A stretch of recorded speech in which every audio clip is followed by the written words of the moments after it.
আসসালামু আলাইকুম। আজকে তোমাদের জন্য ইডমস অ্যান্ড ফ্রেজের একটি চমকপ্রদ ক্লাস নিয়ে হাজির হয়েছি। আজকের ক্লাসটি করে তোমরা খুব সহজেই মুখস্থ ছাড়াই বিভিন্ন চিত্রের সাহায্যে এবং নেমোনিক দিয়ে ইডমস অ্যান্ড ফ্রেজ আয়ত্ত করতে পারবা। আমি প্রতিশ্রুতি দিচ্ছি, আজকের ক্লাসটি শুরু থেকে শেষ পর্যন্ত করার মাধ্যমে আজকের ক্লাসের সকল ইডমস অ্যান্ড ফ্রেজ নিজেরাই অ্যান্সার করতে পারবা। তাহলে চলো আর দেরি না করে আমরা ক্লাসটি শুরু করি। আজকের ক্লাসের প্রথম ফ্রেজটি হচ্ছে এবিসি। দেখো, আমরা এভাবে বলতে পারি, আজকের ইডমস অ্যান্ড ফ্রেজের আমরা এবিসি দিয়ে শুরু করব। তাহলে এখানে এবিসি এর অর্থ হবে প্রাথমিক জ্ঞান, বা আমরা বলতে পারি প্রাইমারি নলেজ,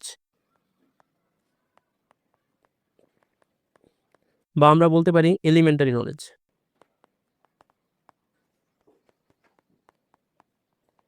অথবা তোমরা এভাবে মনে রাখতে পারো, একটা শিশু তার জন্মের পর এবিসি দিয়ে পড়ালেখা শুরু করে।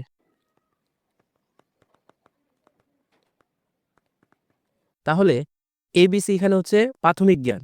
শুরু থেকে আমরা কি করি? প্রাথমিক জ্ঞান থেকে নিজের পড়াশোনাটা শুরু করি। তাহলে এবিসি এর অর্থ হবে কি? প্রাথমিক জ্ঞান। আমাদের এর পরের ফ্রেজটি হচ্ছে অ্যাট স্টোনস থ্রো। আমরা সবাই জানি থ্রো মানে হচ্ছে নিক্ষেপ করা।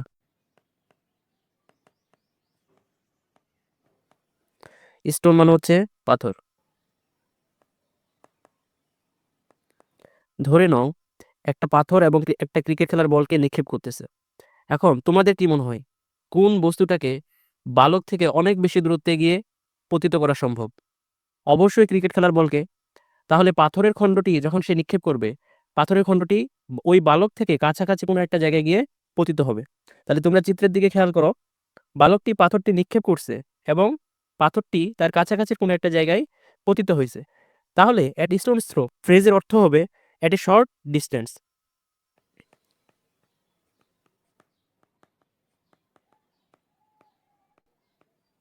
এরপরের ফ্রেজটি হচ্ছে অ্যাপেল অফ ওয়ান্স আই।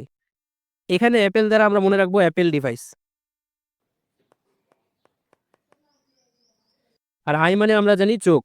এখন অ্যাপেল ডিভাইস আমাদের কি সবার প্রিয় না? আর যেই জিনিসগুলো আমাদের সবচেয়ে প্রিয় বা সবচেয়ে কাছের, সেই জিনিসগুলো আমরা কি করি? চোখে চোখে দেখে রাখি, সেই জিনিসগুলো আমরা কি করি? অনেক যত্ন নিই। তাহলে অ্যাপেল অফ ওয়ান্স আই এর অর্থ হবে এক্সট্রিমলি ফেভারিট।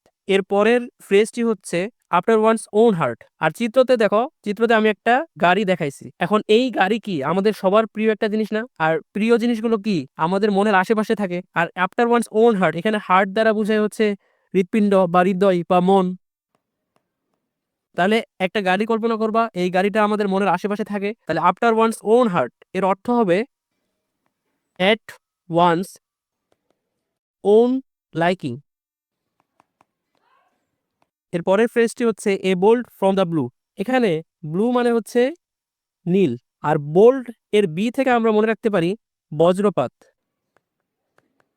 এখন আকাশ মেঘাচ্ছন্ন না, আকাশে বৃষ্টি হওয়ার কোনো সম্ভাবনা নাই। এই অবস্থায় যদি নীল আকাশ থেকে বজ্রপাত হয়, তখন সেই জিনিসটাকে কি বলবো আমরা? আনএক্সপেক্টেড না? তাহলে তোমরা চিত্রের দিকে খেয়াল করো, ঝড় বৃষ্টি কিছু নাই, কিন্তু আকাশ থেকে বজ্রপাত হচ্ছে। তাহলে এই জিনিসটাকে বলবো আমরা অ্যান আনএক্সপেক্টেড ক্যালামিটি, যেটাকে বাংলায় বলি আমরা বিনা মেঘে বজ্রপাত। দেখো, এই প্রশ্নটা 29তম বিসিএসে কিন্তু এসেছিল। এর পরের ফ্রেজটি হচ্ছে এট দ্য 11th আওয়ার। এখন ধরো তোমার পরীক্ষা 9টায় শুরু হয়েছিল এবং পরীক্ষা ঠিক 12টায় শেষ হবে। এখন 12টার সাপেক্ষে 11টা কি একদম শেষ মুহূর্তে না? 12টার সাপেক্ষে 11টা হচ্ছে কি একদম শেষ মুহূর্তে। সুতরাং এট দ্য 11th আওয়ার এর অর্থ হবে এট দ্য লাস্ট টাইম বা শেষ মুহূর্তে। এরপরের ফ্রেজটি হচ্ছে এট দ্য আউটসেট।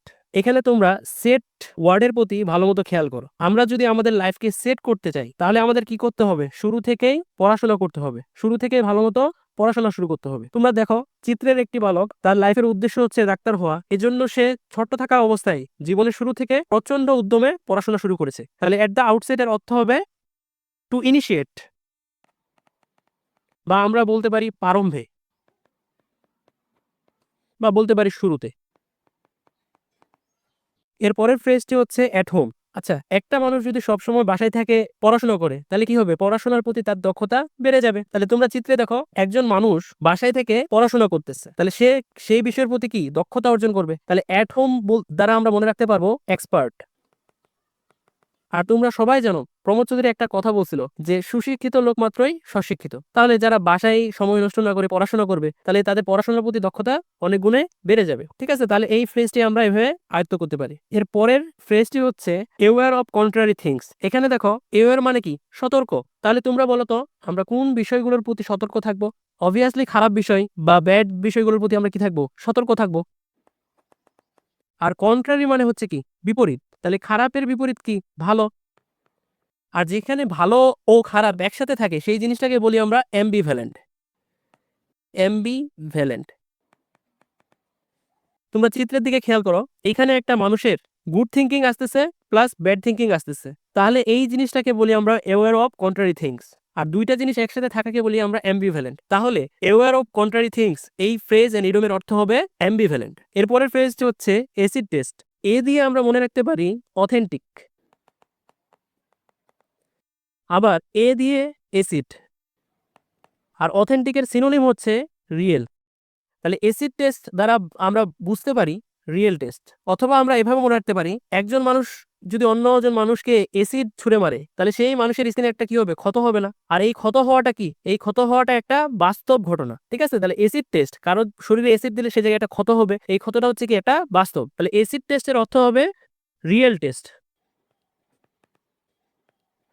এরপরের ফেজটি হচ্ছে বিজ্ঞানস। দেখো চিত্রের দিকে তোমরা খেয়াল করলে এই মানুষটাকে তোমরা সবাই চেনো, তাই না? শহীদ ওসমান হাদি ভাই। তোমরা সবাই জানো জুলাই পরবর্তী সময়ে হাদি ভাইকে গুলি করে হত্যা করা হয়েছিল। আর হাদি ভাই তার এই স্বল্প রাজনৈতিক জীবনে বাংলাদেশের একজন বিখ্যাত রাজনৈতিক ব্যক্তিত্ব হিসেবে পরিচিত হয়েছেন। তাহলে হাদি ভাই ছিলেন একজন কি? বিখ্যাত রাজনৈতিক ব্যক্তিত্ব। Famous political personalities.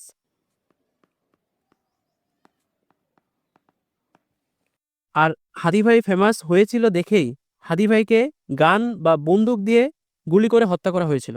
সুতরাং আমরা বিগ গানস দ্বারা মনে রাখতে পারি ফেমাস পলিটিক্যাল পার্সোনালিটি। আর একটা কথা, হাদি ভাইয়ের হত্যার বিচার আমরা এখনো পাইনি। আমরা সবাই হাদি ভাইয়ের হত্যার বিচার চাই। এর পরের ফ্রেজটি হচ্ছে বিল অফ ফেয়ার। আমরা যখন রেস্টুরেন্টে যাই তখন শুরুতে আমাদের একটা মেনু কার্ড দেয়। সেই মেনু কার্ডে কি থাকে? লিস্ট সহ আইটেমগুলোর বিল দেওয়া থাকে। ঠিক আছে, তাহলে আমরা বিল বলতে মনে রাখবো কি? রেস্টুরেন্টের বিল। আর বিল দেওয়া থাকে কার পাশে? A list of dishes. A list of dishes. তাহলে বিল অফ ফেয়ার এর অর্থ হবে এ লিস্ট অফ ডিশেস। চিত্রে তোমরা খেয়াল করতে পারো এখানে কি থাকে? একটা মেনুর মধ্যে আইটেমগুলো সহ বিল উল্লেখ করা আছে। তাহলে বিল অফ ফেয়ার অর্থ হবে এ লিস্ট অফ ডিশেস। এর পরের ফ্রেজটি হচ্ছে ব্রিং টু বুক। যে সকল ছেলে মেয়ে পড়াশোনা করতে চায় না তাদেরকে শাস্তি দেওয়ার একটা অন্যতম মাধ্যম হচ্ছে তাদেরকে বইয়ের কাছে নিয়ে যাওয়া এবং তাদেরকে পড়তে বলা। দেখো চিত্রের মধ্যে একটি বালককে পড়তে বলায় সে পড়াশোনার প্রতি উদাসীন হয়ে আছে এবং তার মন খারাপ হয়ে গেছে। দেখো খেয়াল করলে বুঝতে পারবা। তাহলে ব্রিং টু বুক এর অর্থ হবে পানিশ। টু পানিশ বলতে পারি আমরা। এর পরের ফ্রেজটি হচ্ছে বাই ফিটস অ্যান্ড স্টার্টস। আচ্ছা, আমরা আমাদের ফিটনেস ধরে রাখার জন্য কি করি? জিম করি না? আবার জিম করে যখন আমাদের স্বাস্থ্য একদম পারফেক্ট হয়ে যায় তখন আবার আমরা কি করি? ফাস্ট ফুড খাওয়া শুরু করি। ফাস্ট ফুড খেয়ে আমাদের শরীর আবার আগের মতো হয়ে যায়, তখন আমরা কি করি? আবার জিম শুরু করি। তাহলে এই জিনিসটাকে আমরা রেগুলার বলবো নাকি ইরেগুলার বলবো? অবশ্যই ইরেগুলার। তাহলে বাই ফিটস অ্যান্ড স্টার্টস এর অর্থ হবে ইরেগুলার। তোমরা চিত্রের দিকে খেয়াল করো, প্রথমে এই ব্যক্তি জিম শুরু করলো, এরপরে আবার ফাস্ট ফুড খাওয়া শুরু করলো, তারপরে আবার জিম করা শুরু করলো। তাহলে এই জিনিসটা কি? ইরেগুলার। তাহলে বাই ফিটস অ্যান্ড স্টার্টস এর অর্থ হবে ইরেগুলার। এরপরে ফ্রেজটি হচ্ছে বুটলেগ। এই শব্দটাকে আমরা স্প্লিট করি, তাহলে কি পাবো? বুট প্লাস লেগ। চোর যখন চুরি করতে যায় তখন যাতে অতিরিক্ত সাউন্ড না হয় এজন্য চোর কি করে? পায়ে বিশেষ ধরনের বুট পরে যায়। তাহলে এই জিনিসটাকে কি বলতে পারি আমরা? বুটলেগ কি বলতে পারি? স্মাগলিং বা চোর চালান করা। তাহলে বুটলেগ আমরা এভাবে মনে রাখবো, চুরি করার সময় যাতে সাউন্ড না হয় এজন্য স্পেশাল ধরনের বুট পরে। তাহলে বুটলেগ এর অর্থ হবে স্মাগলিং। এরপরের ফ্রেজটি হচ্ছে ব্যাড ব্লাড। তাহলে ব্যাড ব্লাড মানে কি? খারাপ রক্ত। তোমরা নিশ্চয়ই এই কথা শুনছো যে ওদের বংশ ভালো না, ওরা শুধু মারামারি করে, ওদের রক্তের মধ্যেই সমস্যা, তাই না? তাহলে এদের শত্রু বেশি থাকবে না কম থাকবে? অবশ্যই বেশি থাকবে। তাহলে ব্যাড ব্লাড এর অর্থ হবে অ্যানিমোসিটি। এরপরের ফ্রেজটি হচ্ছে বাটারফ্লাইজ ইন দ্য স্টোমাক। এর অর্থ হচ্ছে পাকস্থলীর মধ্যে প্রজাপতি, তাই না? তাহলে নরমালি তোমরা কল্পনা করো পাকস্থলীর মধ্যে কি থাকে? খাবার থাকে। এখন পাকস্থলীর মধ্যে যদি প্রজাপতি চলে যায় তাহলে ওই মানুষটা অনেক ভয় পেয়ে যাবে বা নার্ভাস হয়ে যাবে। তাহলে বাটারফ্লাইজ ইন দ্য স্টোমাকের অর্থ হবে নার্ভাস, অথবা আমরা বলতে পারি টু ফিল ভেরি নার্ভাস। এরপরের ফ্রেজটি হচ্ছে ব্রেক দ্য আইস। তাহলে এখানে আইস ওয়ার্ডের প্রতি আমরা হাইলাইট করি। আইস মানে কি? বরফ। আবার বরফ মানে কি? শীত বা ঠান্ডা। বরফ জিনিসটা কি? ঠান্ডা না? তাহলে আমরা কল্পনা করতে পারি বরফ ইকুইভ্যালেন্ট শীতকাল। এখন কল্পনা করো শীতকালে ২ ভাইয়ের মধ্যে ঝগড়া হইছে। এরপরে তারা যখন রাত্রে ঘুমাইতে গেছে তখন যাতে ঠান্ডা না লাগে এজন্য তারা পরস্পরের কাছাকাছি অবস্থান করছে। যখনই কাছাকাছি আসছে তখনই তাদের রাগ ভেঙে গেছে বা অভিমান দূর হয়ে গেছে। যখনই অভিমান দূর হয়ে যাবে তখনই তারা কি করবে? একে অপরের সাথে ভালোমতো কথা বলা শুরু করবে। তাহলে ব্রেক দ্য আইস এর অর্থ হবে টু স্টার্ট এ কনভারসেশন। এরপরে ফ্রেজটি হচ্ছে ব্ল্যাক অ্যান্ড ব্লু। মনে করো এই মানুষটা চুরি করতে গেছে। যখন চুরি করতে গেছে এবং ধরা খাইছে তখন ওই এলাকাবাসী তাকে না মেরে তার উপর একটা মার্কিং দিছে, সেটা হচ্ছে ব্ল্যাক মার্ক। এরপরে এই মানুষ ভালো না হয়ে আবার চুরি করতে গেছে, তখন সেই এলাকার মানুষ তাকে আরেকটা মার্ক দিছে এবং তাকে প্রহার করা শুরু করছে। তাহলে এই ২টা মার্ক যখন তার শরীরে কেউ দেখবে তার মানে সে বুঝতে পারবে যে সে চুরি করতে গিয়ে মার খেয়েছে। তাহলে ব্ল্যাক অ্যান্ড ব্লু এর অর্থ হবে to beat someone. To beat someone. আমরা কালো এবং নীল দাগ দিয়ে চোরকে আইডেন্টিফাই করে রাখছি এবং তাকে যেখানে আমরা চুরি করতে দেখব তাকে কি করব? প্রহার করব। তাহলে টু বিট সামওয়ান এর অর্থ হবে প্রহার করা। এর অর্থ হবে কি? প্রহার করা, বা আমরা বলতে পারি উত্তম মধ্যম দেওয়া। ঠিক আছে? এর পরের ফ্রেজটি হচ্ছে ব্লু ব্লাড। আমরা সবাই জানি ব্লু মানে নীল, আর আকাশের রং অনেকটা নীল। আকাশ জমিন থেকে উপরে থাকে। আর কিছু, কিছু মানুষ আছে যারা উচ্চ বংশে জন্মগ্রহণ করে নিজেদেরকে অনেক বড় ভাবে, নিজেদেরকে গরিব থেকে অনেক উপরে ভাবে। তারা সবসময় টাকার বড়াই দেখায়, অহংকার করে। তাহলে এরাও কি থাকে? উপরে, নিজেদেরকে অনেক উপরে ভাবে। তাহলে ব্লু ব্লাড এর অর্থ আমরা বলতে পারি অ্যারিস্টোক্রেটিক বার্থ। আর এর একটা সিনোনিম আছে বা সিনোনিম ফ্রেজ আছে, সেটাকে আমরা বলতে পারি to born with a silver spoon. এরপরে আমরা এতক্ষণ যা পড়লাম সেগুলোর প্র্যাকটিস করব। প্রথমটি হচ্ছে I have butterflies in my stomach means, এখানে এ নাম্বারে আছে আই এম কনফিডেন্ট, বি নাম্বারে আছে আই এম নার্ভাস, সিতে দেওয়া আছে আই এম ডিলাইটেড, ডিতে দেওয়া আছে আই এম স্যাড। এখন তোমরা কল্পনা করো কোন জিনিসটি এখানে সঠিক অ্যান্সার। আচ্ছা, নরমালি পাকস্থলীর মধ্যে কি থাকে? পাকস্থলীর মধ্যে খাবার থাকে। এখন পাকস্থলীর মধ্যে যদি প্রজাপতি ঢুকে যায় তাহলে সেটা আমাদের জন্য অনেক ভয়ের কারণ হবে। আমরা কি হব? নার্ভাস হয়ে যাব। তাহলে I have butterflies in my stomach এর অর্থ হবে I am nervous. Bill of fare এর অর্থ হবে A list of dishes at restaurant.